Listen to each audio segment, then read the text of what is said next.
And actually, Jesse, I do want to take a little bit of a break here just to ask you this question, because I think this question was posed without you. What would you do if you were in a situation where you had to stay home to watch the birth of your child or play a championship game? I loved listening to your guys' banter the other week about Scotty Scheffler and the potential that he would leave the Masters. Being a stepdad, I obviously don't have the experience of having a kid of my own, but I have raised my daughter since she was about a year and a half old. So in these last 8 years, I can without a doubt confirm that I don't care what I'm doing. If I'm at work, if I'm playing in the World Series of Poker and I'm at the final table, or whatever the case may be, I'm gone. It's a great response. It's come up twice now over the last couple of weeks, where obviously you had Scotty Scheffler saying that, and now Rudy Gobert, who did do that, and turned out he made the right call because his team was able to get the win without him. I do feel sometimes like there are caveats to certain things. I don't ever want to put anything in an absolute term. Um, I thought about this a couple days ago. Like, what if I was a starting quarterback in the Super Bowl and my wife was giving birth? That's hard. That's hard, man. Welcome to the Circus Catch. I'm always up for the challenge. Are you kidding me? Guess who called that one? I am dubbed the Houston player hater. I don't have time to believe. You got butthurt. What is he thinking? Is he the greatest of all time? It is like magic.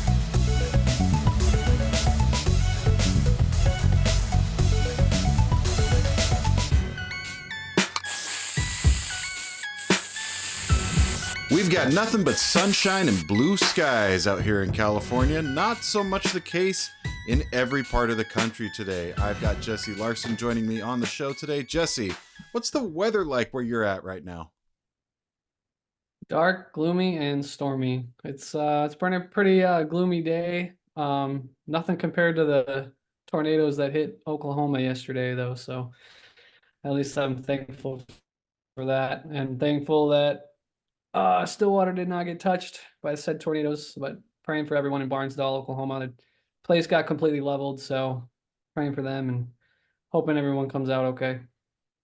Absolutely. And as you can tell, the storms are affecting Jesse in Wisconsin. There was a little bit of a delay right there.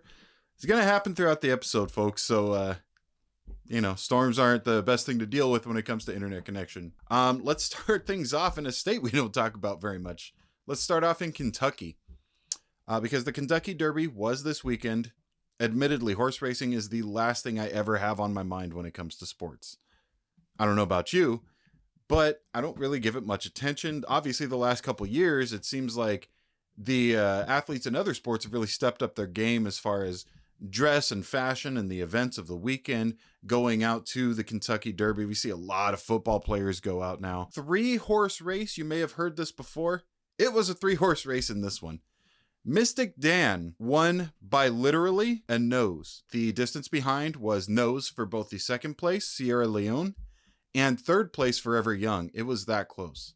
Jesse, your thoughts on this Kentucky Derby? Probably one of the best derbies I've ever watched personally. I've got some family members that are pretty hardcore into horse betting and stuff like that. And when I was a lot younger, my mom actually worked at an off-track betting site in New York where I was born. So I've got some, family connections to the sport and stuff like that. I've only ever really watched the Triple Crown events or Saratoga Springs in New York, which is our local track. It really was that close. And believe it or not, Jesse, it wasn't the only racing event where a nose was the determining factor this weekend. At Kansas Motor Speedway, just a couple states over, Kyle Larson, I'm assuming no relation, won the race by the thinnest margin in NASCAR history. Less than a second, less than a tenth of a second, Jesse, less than 100th of a second. 1,000th of a second, 0.001 seconds was the margin of victory. What a tremendous victory for Larson. What a heartbreaking defeat for Buescher. This is the most insane race that I've ever seen personally when it comes to NASCAR, and I'm sure every other fan can agree with that as well. Jesse, I'm going to pose this question to you, though. horse racing, automobile racing, which victory would you say was more impressive? It's got to be the Derby. Just the stakes that are presented and the prestige that the Kentucky Derby has. Now, if this was the Daytona 500, I might put it on another pedestal, but it's another Sunday race in Kansas. It's not the, most popular track on the calendar, and you don't see the spectacle that you see for other bigger NASCAR events, such as the 500. So I got to give it to the Derby. There's just nothing like the Kentucky Derby. I'm going to disagree with you on this one. I like those reasons, actually. Those aren't reasons that I had put in the forefront of my mind, but I would just say sheerly because of the speed that NASCAR induces, and for that to be the margin of victory, the 0.001 seconds, that's a much thinner margin of victory. And with horse racing, it was 3 horses, and with this one it was 2 cars, so I can understand from that perspective too. Both finishes were incredible, but just because of the sheer speed and what could have happened and what could have gone wrong right there for both of these drivers, I don't know. NASCAR, in my opinion, takes the cake on this one. Well, as I stated earlier, Jordan, Formula One is more of my passion than horse racing or NASCAR. So I want to talk Miami Grand Prix here. We were all expecting another dominant win for Max Verstappen, and we actually saw a rare mistake from him. A very rare mistake, cost him time, and it put damage on his car as he hit a baller going through a chicane. Then the safety car came out because Kevin Magnussen's driving like a you-know-what and took out Logan Sargent.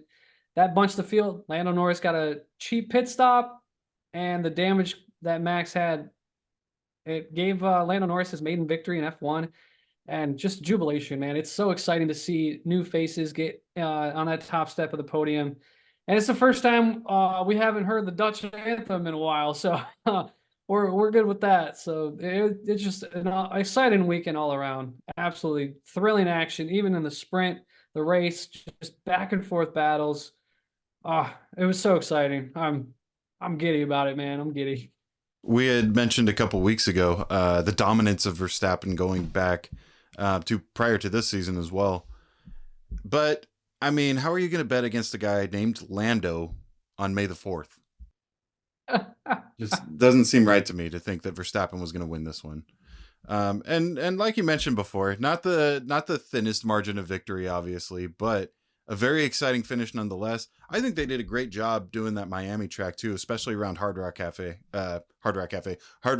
Stadium. The aesthetic of it kind of lacks, especially the first one. And they did it in 2022. They actually had a fake marina in the infield, and it looked dreadful. It looked absolutely dreadful, and it was just tore apart by F1 fans across the globe, and rightfully so, because it was that bad. They've touched it up a little bit. They've got some better aesthetics. It's still not great, but the atmosphere was electric throughout the entire weekend. Stars galore were in and around the track all weekend, watching the sprint, seeing the race, and just the atmosphere brought it in. And that's why F1 is becoming bigger in the United States, is because, as we all know, the United States has this, feel and this vibe for just going above and beyond with the spectacle of racing, or just spectacle of sports in general. So they ramp it up. They ramped it up with Vegas times a million last year. They're doing it again this year here in Miami, and they're going to do it again in Vegas. And it's just a big deal. And we saw exhilarating and action-packed racing all weekend, so it just made it that much better.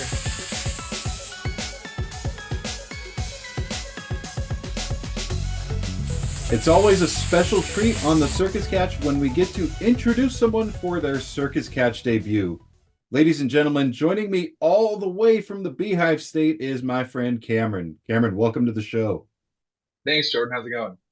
It's going great, man. How have you been? It's been so long since I've actually seen you in person. I don't know. It's been close to a decade now, actually. It's insane. That's wild. That is so wild. I can't even. It feels like just yesterday we were working together, but yeah, it's been almost a decade. I know, it's crazy. Cam, I got a couple questions for you, and I want to start you out with one that you should know right away. U of U or BYU? Yeah, you of you. Yeah, obviously. Go Okay. ahead and go ahead and tell the folks who aren't in Utah how big that rivalry is and how entrenched you have to be. Because I didn't know about this until I moved up there. How crazy this battle actually was. Yeah, so U of U versus BYU, they're the two biggest colleges in the state, and people either love one or love the other.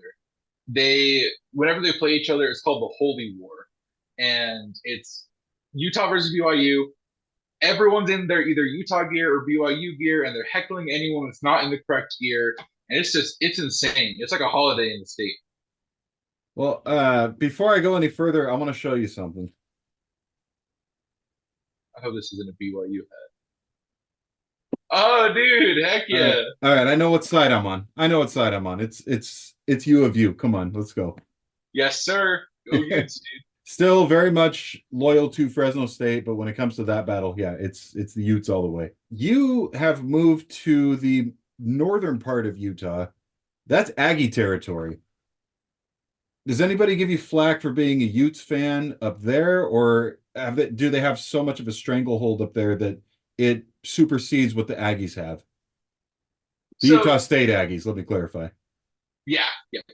No, Utah State actually is kind of weird because they aren't really that far away, but I haven't seen any like Aggies gear or anything in town. I've seen Utah gear, I've seen BYU gear, and I've seen like maybe like Utah State hat. It's not the Aggies. They have a really loyal fan base in Logan, but outside of Logan, it just kind of fizzles out. Have you been keeping up in this playoffs at all with Spider Mitchell, with Rudy Gobert? Like, are you rooting for them? What have been your thoughts on their success outside of the Utah Jazz? Yeah, I mean Donovan he's popping off this playoff. I've been watching him play.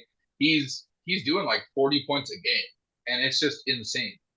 He's carrying fourth quarters by himself. Rudy Gobert, I ever since the Jazz are out, the Minnesota Timberwolves are my team. So I've been watching Rudy Gobert, Mike Conley, pretty closely. Rudy Gobert just announced an hour ago he got his fourth Defensive Player of the Year award. So dude's killing it out there, really good. He just had a baby yesterday I think, and that's awesome. So really happy for him. Really happy for Mitchell. Unfortunately, he did have to beat Joe Ingles to get into the play-ins. Joe Ingles is on the Magic. Huge Joe Ingles fan, but that's okay. As long as someone from Utah represents, it's cool. Totally get that.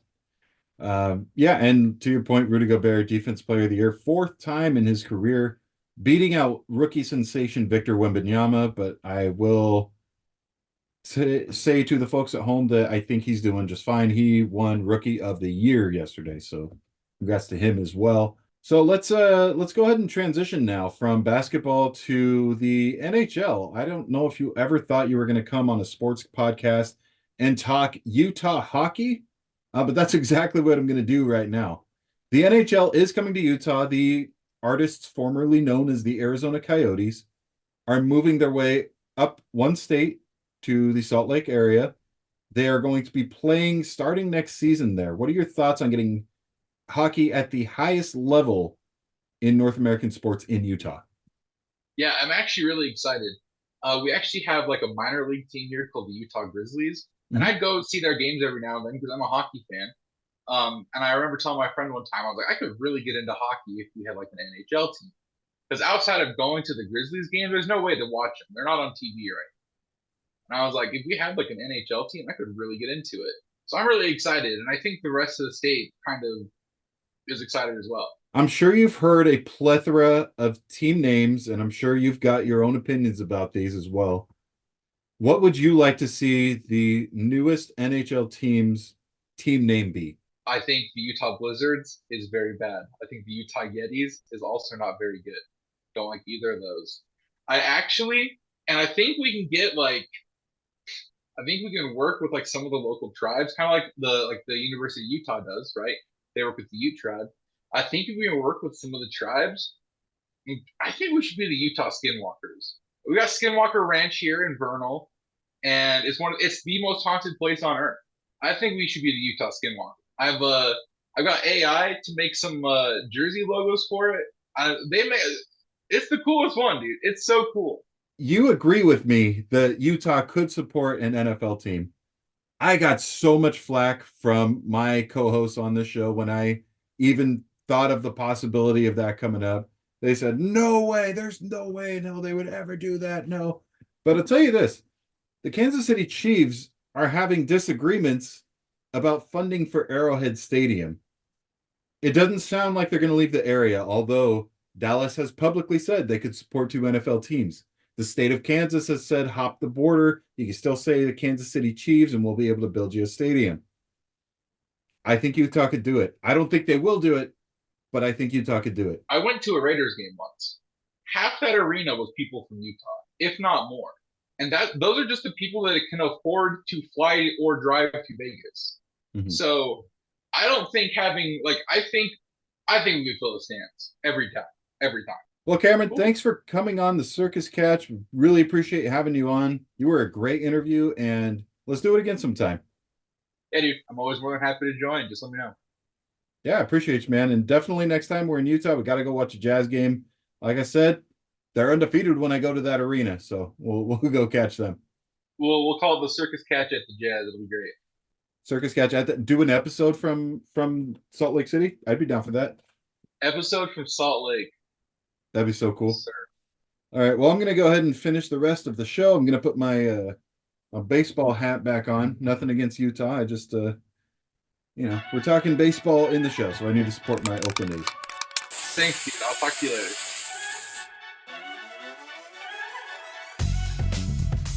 Now, Jesse, to say that this Major League Baseball season has been a major shocker would be a major understatement.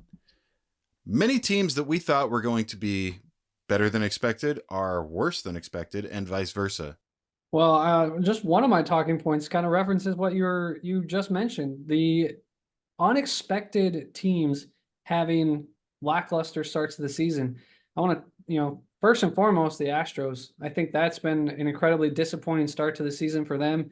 They are 8-21 against teams that are above 500. So they've had a tough schedule, right? They're playing teams that are, better than what you would expect, but their rotation is what's cost them, right? They are 3 for 11 as a staff in save opportunities. That's not going to win you many games in the major leagues when you don't have a bullpen that's going to be able to get it done. So that's just one in particular. On the flip side of that, the Phillies have been on a scorching tear. They've won 6 in a row. They're top 5 in offense, top 5 in defense. I personally didn't see that coming. I don't know about you. I thought the Braves were going to walk away and just steamroll that division, but that hasn't really been the case, though the Braves are expectedly solid. So that's the standard right there. But those two teams in particular, I think I've kind of shocked some people. Yeah, I absolutely agree. You go out and you pay all this money for Josh Hader on the Astros side, and you, like you just said, 3 for, 12 save opportunities? 3 for 11 save opportunities? What are you doing? You're paying for losses at this point. You're not paying for wins. And then on the other side of that too, yeah, the Phillies have a 3-game lead in that division. I expected them to be decent. I actually had them missing the postseason, but because I thought the NL West would be stronger. But yeah, they're on a tear right now, offensively and defensively, just like you said. And the Braves are not. That's one of my shockers as well, is how poorly the Braves have been playing. Like that's weird to say for a team that has such a decent record at 20-12, but I think we expected them to be better than this even. Another team I wanted to mention too was the Kansas City Royals. I did not see this coming at all. I'm really hyped for the Royals. Bobby Witt Jr. is killing it right now. He's got 5 triples. You don't see triples being hit very often in Big League Baseball anymore. No. But they're tied for 3rd in Major League Baseball in run differential. They're still sitting 3rd in the AL Central, which is very top heavy right now. So they've got some work to do still, but this is massive improvement for Kansas City. And it's taken some time. Obviously, since the World Series run, it's been rough. So all the talk has been in the offseason about the new stadium going downtown, blah, blah, blah, this, the owner, this. I know you know what that's like. So Yeah. it's just the offseason and the off the field distractions haven't really affected this team when it comes to putting it out on the field. And it's good to see. Another team in that division, like you said, it's really top heavy. The Twins are the team that's just been on a tear lately, just like Philly has. Just ended a 12-game winning streak, as you pointed out to me earlier in the week. They've been doing really well. Tigers kind of fell off a little bit, but they're still doing a lot better than expected. They were supposed to be bottom of the barrel. But the team that is bottom of the barrel, I think, is a shocker on the other side, the White Sox. We're in the first week of May, so what are we, about 6 weeks into the season? Jesse, they've won 8 games. I do want to take a little the Twins win streak with a little bit of grain of salt. 7 of those games were against Chicago. Yes, the White Sox is a massive disappointment at this point in the season, but it's still 7 games against a team who's been a big disappointment. I don't take a whole lot of hop with this Twins team. Yeah, they swing the bat pretty well, but there's definitely some pieces that I think they could really improve heading towards the middle part of the summer. I do want to, Jesse, if you don't mind, I want to give a little bit of love to my Oakland Athletics, because at the beginning of the season, everybody thought, why are they even playing this year? This is going to be a terrible team. They don't have anybody good on this team. We forget that these are major league teams. We have surprisingly one of the best relievers in the league in Mason Miller, who just throws the crap out of that ball. He's been stunning. He's going to be an all-star this year. Brent Rooker's been playing lights out. Esteury Ruiz was sent down to the minors earlier this year, a question that all of us were saying, oh, they're for sure tanking. But brought him back up relatively quickly. He's been doing well as well. The A's are not a bad team. They aren't a great team by any means. They're not going to make the playoffs, but they're 2 games under 500, and they are actually only 3 games behind the Rangers at the time of recording. They're going to be 4 tomorrow. For you to definitively say that they're not going to make the playoffs, that division does not look extremely good right now. No. You know, like you just said, they're only 3 games out from Texas right now. I don't know, man. Well, if they can sustain a little bit, I think they can at least threaten for a playoff spot, in my personal opinion. A couple other nuggets I wanted to throw at you here, Jordan. Yeah. There's only 2 players in Major League Baseball right now that have an OPS over 1,000. Can you take a stab at who they are? OPS over 1,000. Is it Shohei Ohtani and Mookie Betts? 2 Dodger players are the only 2 players in Major League Baseball that have an OPS over 1,000. A wild little stat that I found earlier today, and just goes to show what these 2 are doing. I mean, Mookie Betts has probably got the best batter's eye I've seen in, since Tony Gwynn. It's just, he's that good. He's got 13 more walks, Jordan, than he does strikeouts. Guy is an elite level batter's eye, and no wonder he's succeeding at the major league level. Just real quick, I'm going to throw out a question for you. If you had to guess that the Stanley Cup champion would have to beat either a pair of teams that didn't make the playoffs the previous year or beat the last 2 defending Stanley Cup champions, which team would you want? I would want the team that beat the last 2 Stanley Cup champions. I concur. And that's exactly what the Dallas Stars are facing now that they knocked out the defending champion Golden Knights. Their second round matchup is Colorado Avalanche, 2022 Stanley Cup champs. They snuck by Vegas. They had to go to 7 games, even as the top seed.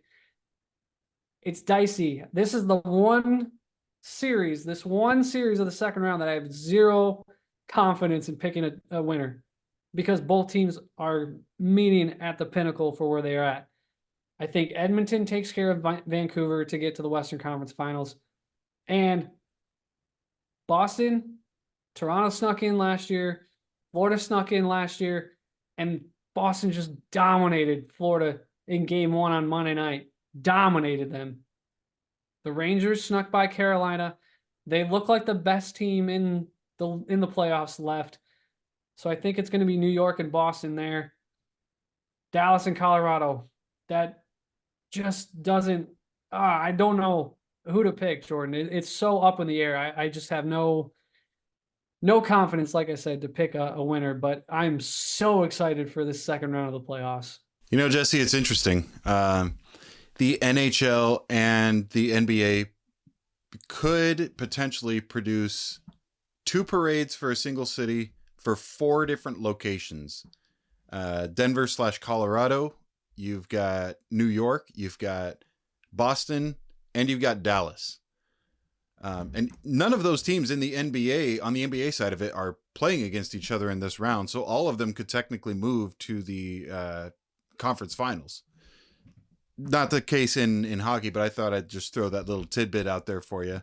Did not know that. Yeah, pretty interesting. Yeah, for sure. I do want to start in the Minnesota-Denver series, where we've already gone 2 games in. So everybody's going to say, of course you're picking Minnesota now.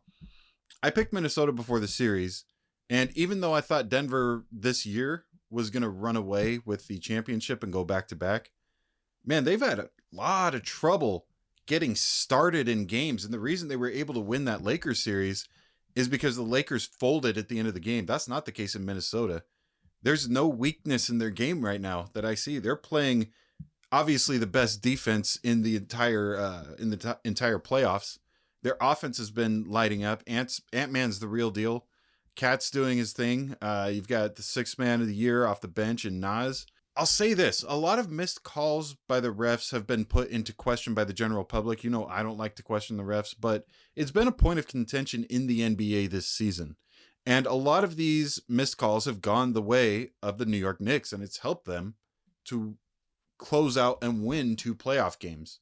Not saying they couldn't get it done anyways. Those Villanova 3 that are in New York are playing lights out right now. So I think New York is the better team anyways. Nothing against Tyrese Halliburton or those guys, but yeah, I'm going to pick New York in that series. Cleveland, Boston. Let's be honest. Boston's going to win this series. Cleveland could barely hang on to the Magic. They couldn't win a game on the road. And if you can't win down in Orlando, how are you going to win at the TD Garden? By the way, I did a little bit of research on that.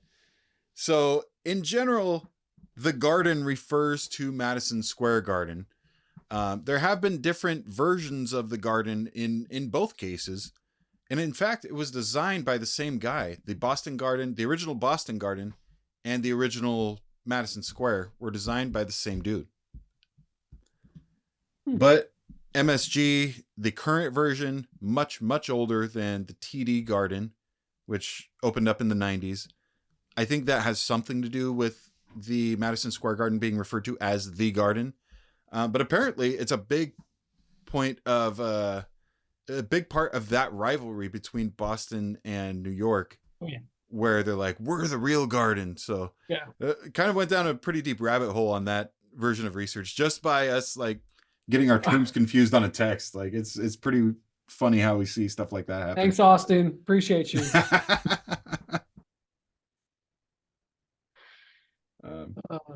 So yeah, Cleveland, Boston. I think Boston's going to win this one pretty handily. Dallas OKC is going to be an interesting one because OKC is a very talented team, but they are a very young team. How are they going to hold up in a 7-game series against the pair of Luka and Kyrie who can go off in any game? The only thing with Dallas, there's no consistency there, so they don't go off in every game. It's very much when they're on, they're on. When they're off, they're off. But I think because they have a little bit more experience and a little bit more finesse than OKC, I think Dallas does win this one. That may be surprising to a few people, but I'm going to take the Mavericks to move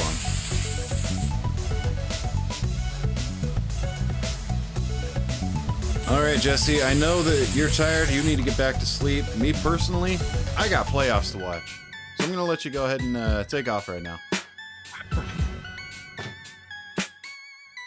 That's a look of a tired man, folks. Yeah, third shift's not the greatest when it comes to your circadian rhythm, so I'm definitely tired, but man, I can't pass up talking sports with you. That's how it goes. Well, I appreciate that, my friend. Thanks for coming on this week. Appreciate it, man. All right, catch some Z's from Wisconsin out here to California. Sayonara. See you, folks. Time for the playoffs. I'm gonna go to sleep.